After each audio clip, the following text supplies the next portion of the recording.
일일이 칭송하며 하느님의 힘을 영원히 기억하리라. 그대는 우리 결의 큰 자랑이로다. 알렐루야. 알렐루야. 은총이 가득하신 마리아님 기뻐하소서. 주님께서 함께 계시니 여인 중에 복되시나이다. 알렐루야. 주님께서 여러분과 함께 또한 사제의 영과 함께 루카가 전한 거룩한 복음입니다. 주님 영광 받으소서. 그때 하느님께서는 가브리엘 천사를 갈릴레아 지방 나자렛이라는 고을로 보내시어 다윗 집안의 요셉이라는 사람과 약혼한 처녀를 찾아가게 하셨다. 그 처녀의 이름은 마리아였다. 천사가 마리아의 집으로 들어가 말하였다. 은총이 가득하니여 기뻐하여라. 주님께서 너와 함께 계시다. 이 말에 마리아는 몹시 놀랐다. 그리고 이 인사말이 무슨 뜻인가 하고 곰곰이 생각하였다. 천사가 다시 마리아에게 말하였다. 두려워하지 마라, 마리아야. 너는 하느님의 총애를 받았다. 보라, 이제 내가 잉태하여 아들을 낳을 터이니 그 이름을 예수라 하여라. 그분께서는 큰 인물이 되시고 지극히 높으신 분의 아드님이라 불리실 것이다. 주 하느님께서 그분의 조상 다윗 왕좌를 그분에게 주시어 그분께서 야곱 집안을 영원히 다스리시리니 그분의 나라는 끝이 없을 것이다. 마리아가 천사에게 저는 남자를 알지 못하는데 어떻게 그런 일이 있을 수 있겠습니까? 하고 말하자 천사가 마리아에게 대답하였다. 성령께서 너에게 내려오시고 지극히 높으신 분의 힘이 너를 덮을 것이다. 그러므로 태어날 아기는 거룩하신 분, 하느님의 아드님이라고 불릴 것이다. 내 친척 엘리사벳을 보아라. 그 늙은 나이에도 아들을 잉태하였다. 아이를 못 낳는 여자라고 불리던 그가 임신한 지 6달이 되었다. 하느님께는 불가능한 일이 없다.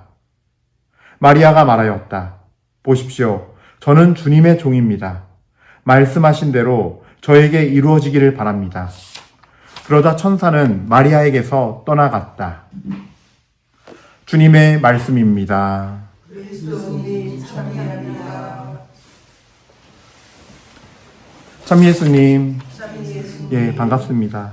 오늘 이렇게 보니까 처음으로 오신 분들이 좀 있는 것 같아요.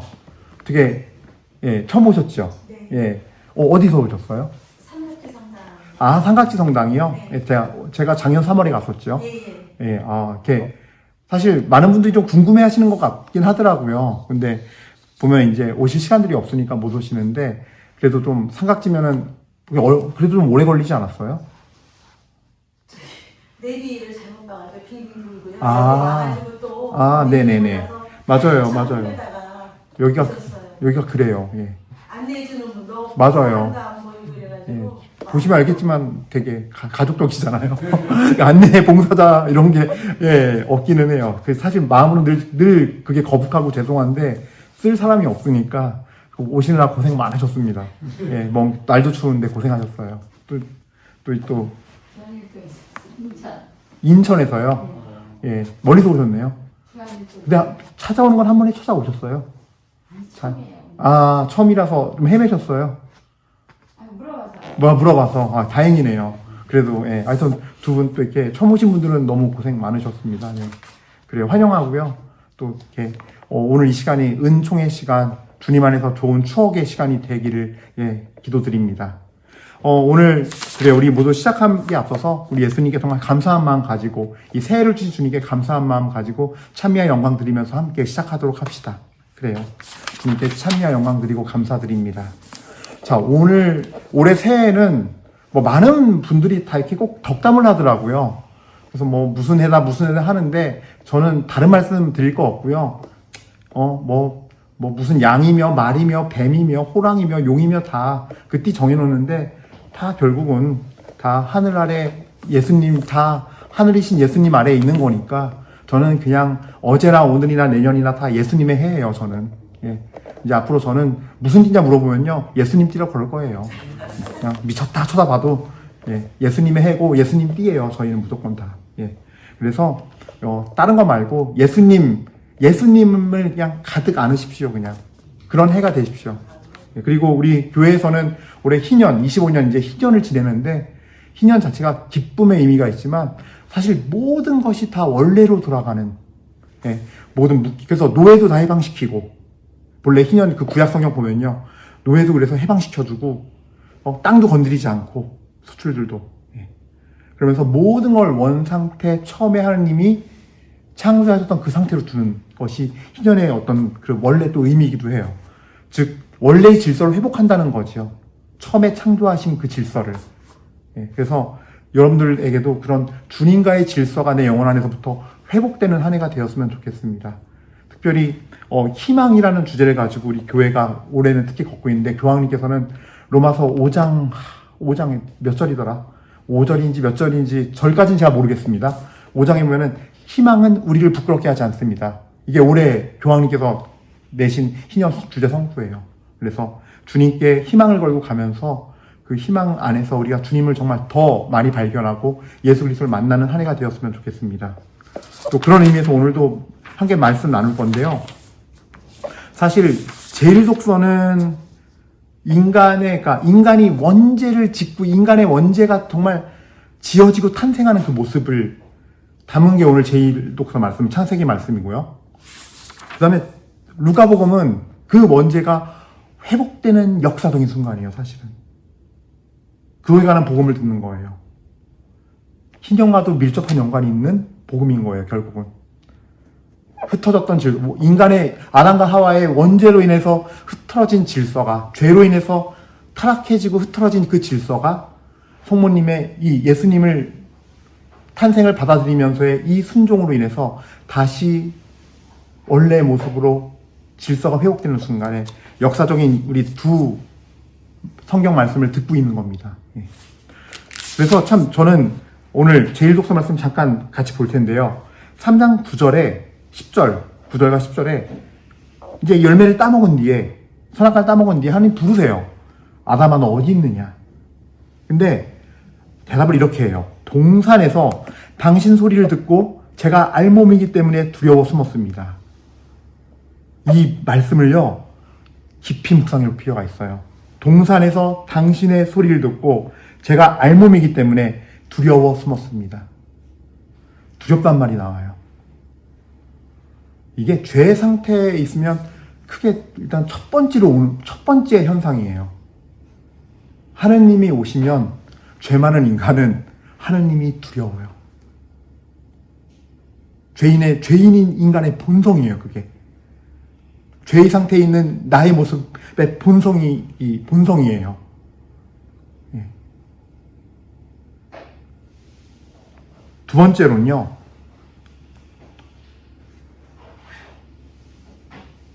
주님께서 부르실 때 불순종한 인간은요, 사실 내가 여기 보면 3장 이 앞절에, 오늘 독서 앞절에는요, 선악과 따먹고 난 뒤에 눈이 열려서 제일 처음에 하는 일이 뭐냐면요, 알몸인 거를 알게 되고 부끄러워서 무화과 나뭇잎으로 막 가렸단 말이에요. 덕지덕지 막 옷을 가지를 엮어서 이파리로. 그러니까 내가 하나님의 뜻을 거슬려서 내가 하고 싶은 것을 선택한 사건. 그러니까 옛날에 순종하고 질서에 따라 살 때는 아무 문제가 없었어요. 예. 알몸이든 말든 걔 부끄럽지도 않았고 그냥 하나님 안에서 늘 행복했어요. 여기가 천국이었어요. 예. 그 질서 안에서 죄 없이 기쁘게 살아가면서 하루하루를 보냈어요. 근데 자유의지가 있으니까 그 자유의지가 선을 넘어버린 거죠. 하나님이 하지 말라고 한 거를 앞서 버렸어요. 선을 한계를 뛰어넘었어요. 그래서 하나님의 질서에서 내가 질서를 세운 첫 번째 사건이 선악과 사건이거든요. 예. 그래서 우리가 사실 여기서 좀 더 생각해 볼 건 뭐냐면, 우리는 내가 마음대로 결정하는 거를 당연하게 여기거든요. 근데 우리가 정말 하나님을 믿고 있다면 여기서부터 다시 생각해야 되는 거예요. 예. 저도 요즘에 그런 영적 투쟁을 하고 있고, 스스로가. 예. 과연 내가 내 스스로 정한 것이 옳은 것이었는가, 근본적으로. 예. 우리는 살면서 얼마나 많이 하나님의 뜻을 알고자 하고 그 뜻을 앞지르지 않기 위해서 하느님이 주인 되는 삶을 살고자 하기 위해서 얼마나 노력하는가의 문제거든요. 내 자유지 있고, 내가 결정하면 되지, 하느님이 얼마나 그렇게 하느님이 우리를 막 감시하시는 분인가? 감시하고 막 혼내시는 분인가? 이 문제가 아니에요. 내 영혼의 자세를 묻는 거예요. 나의 자세. 나는 이미 하나님을 앞질러서 하나님을 내가 막 끌고 오려고 하지 않는가? 이 문제를 저는 물어보는 거예요. 네. 근데 오늘 독서 말씀에서 정말 중요한 두 번째는 뭐냐면요. 이렇게 순서가 바뀌다 보니 하나님이 주인이 아니라, 나의 주인이 아니라 내가 내 주인이고 하나님을 끌고 가려다 보니 생기는 문제 중에 하나가, 내가 생각하고 계획한 거랑 달라지면 두려워지는 거예요. 그러니까 하나님의 뜻대로 하는 게 하나님의 보호하심과 그분과 함께 하시는 가장 좋은 길인데, 가장 완전한 길인데, 그게 불완전해 보이고, 그게 그렇게 하면 안 될 것 같고, 내 자신의 모든 것이 다 망가질 것 같은 두려움이 드는 거죠. 이게 두 번째 상태예요. 이 대답의 의미예요. 사실 나는 벌거숭이고 나약해 빠졌는데, 내가 기껏 무화과나 아무리 다 만들어서 입어도 결국 의지할 건 그 무화과 나뭇잎밖에 없는 거거든요, 가지랑. 그러나 내가 알몸이어도 하나님이 내 안에 나의 삶의 주인이고 우리 모든 것의 주인이라면, 그 자체로도 아무것도 보호할 게 없어도 이미 최상의 보호를 받고 최상의 길을 걷고 있고 하나님 나라를 살아가는 거거든요. 내 주변 상황이 불안해도, 내 주변 환경이 전쟁통같이 힘들어서 불안해서 당장 무슨 일이 일어날 것 같아도 안 일어나거든요. 근데 그게 안 받아들여지는 상태인 거죠. 그러니까 두려워 숨는 일이 벌어지는 거예요. 막상 하나님이 부르고 찾을 때 난 내 걸 지켜야 돼요. 그러니까 이 상태가 원죄의 그 죄의 상태에 놓여있는, 원죄를 통해서 죄의 상태에 놓여있는 우리들의 비참한 모습인 거예요.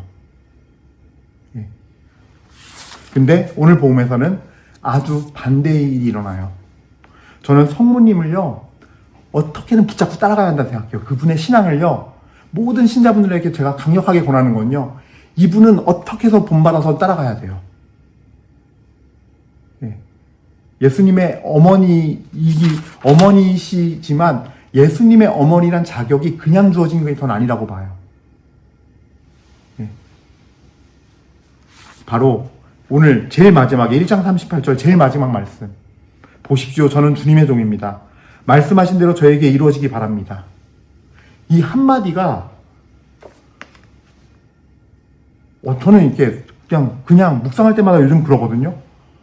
성모님, 당신은 어떻게 이 말씀을 이렇게 편하게 하셨지요? 당신의 인생이 송두리째 바뀌는 건데, 당신이 생각했던 결혼이 있었고 약혼자가 있었으며 당신이 그리던 삶이 있었을 거 아닙니까? 어느 날 밤에 가브리엘 대천사가 와서 송두리째 바꿔놓으셨는데 어떻게 이 고백을 그토록 편하게 하십니까? 원죄 없이 깨끗하고 선한 사람의 모습이 보여주는 전형, 그러니까 진정한 참된 믿음을 지닌 자가 보여주는 전형인데 우린 이걸 어떻게든 따라가야 되는 거예요. 성모님은 한 가지 분명히 아신 거예요. 원죄 없이 깨끗하게 보호받으시면서 하나님의 모상, 정말 하나님의 모상 그 자체였으니까요. 아무리 나이가 이 당시 소녀였고 나이가 어렸어도 한 가지 명확히 하는 거예요. 하나님께 순종하면 다 책임져 주시고 가장 안전해. 저도 미친 듯이 치열하게 매일 싸우지만 이게 알면서도 안 돼요. 사실은 정말 어려워요. 근데 기도해 나가는 가운데 분명하게 깨닫는 건 점점 깨달아가는 건 있는 거예요. 하나님께 들어가는 것이, 순종하여 들어가는 것이 가장 안전한 것이다. 함께 해주시고 책임져 주시고 인도해 주시기로 마음 먹으셨기 때문에 말씀하신 거예요. 성모님에게도 모든 걸 다 보장해 주기로 작정하셨기 때문에. 그러니까 여기 보면요, 천사가 와서 말씀하시죠. 보라, 네가 이제 잉태하여 아들을 낳을 것이니 그 이름을 예수라 하여라. 그분께서 큰 인물이 되시고 지극히 높으신 분의 아드님이라 불리실 것이다. 주 하나님께서 그분의 조상 다윗의 왕자를 그분에게 주시어 그분께서 야곱 집안을 영원히 다스리시리니 그분의 나라는 끝이 없을 것이다. 영원히 다스리고 끝이 없을 나라래요.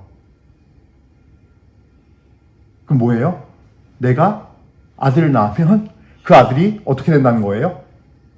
잘 커서 영원 무궁토록 다스린다는 거예요. 예.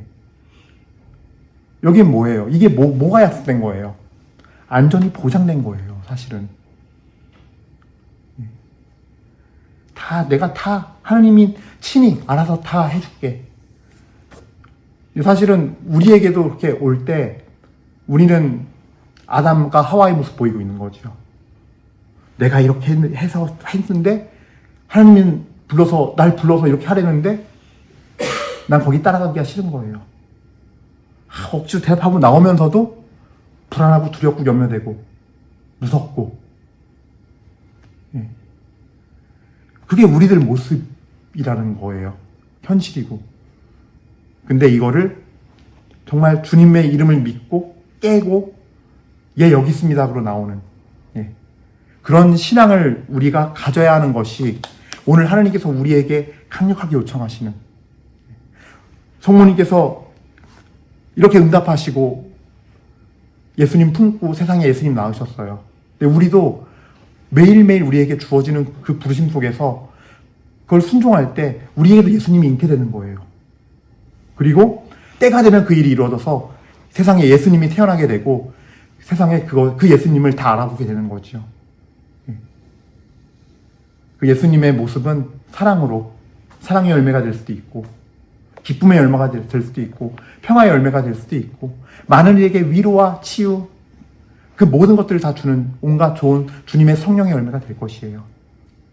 그래서 우리도 모두 이제 또 다른 성모님이 돼서 예수님을 낳을 수 있도록 주님께 굳게 희망을 두고 그분을 굳게 믿으면서 앞으로 나아가도록 합시다. 아멘. 잠시 묵상하시겠습니다.